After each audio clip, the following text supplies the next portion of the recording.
دوسری بات، صدقہ فطر رکھا ہے اللہ نے، صدقہ فطر، فطرانہ، یہ کس لیے ہے؟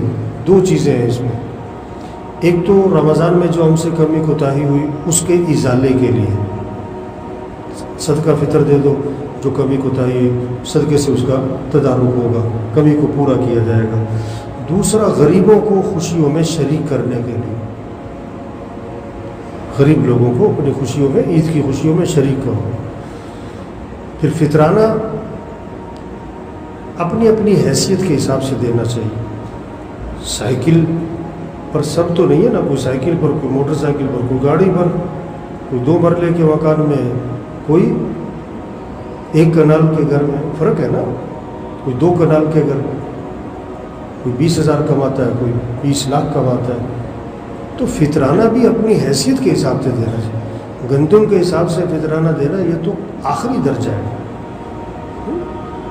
کھجور کے حساب سے دیں، کشمش کے حساب سے دیں. اب گندم کے حساب سے تو 150 کے قریب بن جاتا ہے، کھجور کے حساب سے 1000 روپے، 1500، کشمش کے حساب سے 2000، 2500، جتنی اچھی کشمش. اجوا کھجور کے حساب سے دو تو اس سے بھی زیادہ بنے گا. تو زیادہ سے زیادہ شوق سے فطرانہ نکال، اپنی حیثیت کے مطابق نکال، اور پھر مصرف میں خرچ کریں. اور سب سے بہترین مصرف پتہ کیا ہے؟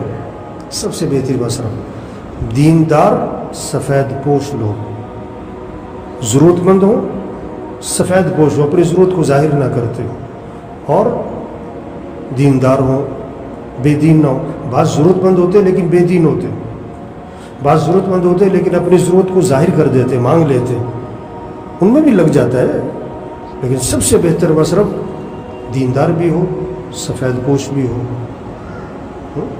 ضرورت مند بھی ہو، کسی کے سامنے اپنی ضرورت ظاہر نہ کرتا ہو، دیندار بھی ہو. اس لیے حدیث میں آتا ہے نا، تمہارا کھانا متقی کے علاوہ کوئی نہ کھائے، متقی لوگوں کو کھلاؤ تاکہ کھانا کھا کے جو قوت آئی دین کے کاموں میں استعمال ہو. پھر رشتہ دار ہوں تو سب سے بہتر ہو. اس لیے حدیث میں آتا ہے اپنے نسب کا علم حاصل کرو. نسب کا علم، دادا ہے، پردادا ہے، اوپر چلے جاؤ لکڑ دادا ہے، پھر ان کی اولاد ہے، پھر ان کی اولاد ہے، شاخوں کی شاخیں چلتی ہے نا. یہ نسب کا علم حاصل کرو تاکہ صلہ رحمی کرو، رشتے ملاؤ، حسن سلوک کر سکو. دور دور کے رشتہ داروں کو تلاش کریں جو ضرورت مند ہے، خود جا کر دے، سب سے بہتر ہے. عزت سے دے، سعادت سمجھ کر دے، ان کا احسان سمجھ کر ان کو دے، اپنا احسان نہیں. تو فطرانہ نکالیں اور شوق سے زیادہ اور اس کو صحیح مصرف میں پہنچائیں. اللہ عمل کی توفیق عطا فرمائے. جماعت آئی ہے بھائی، سب سے گزارش ہے بھائی بات سنیں. ابھی بھی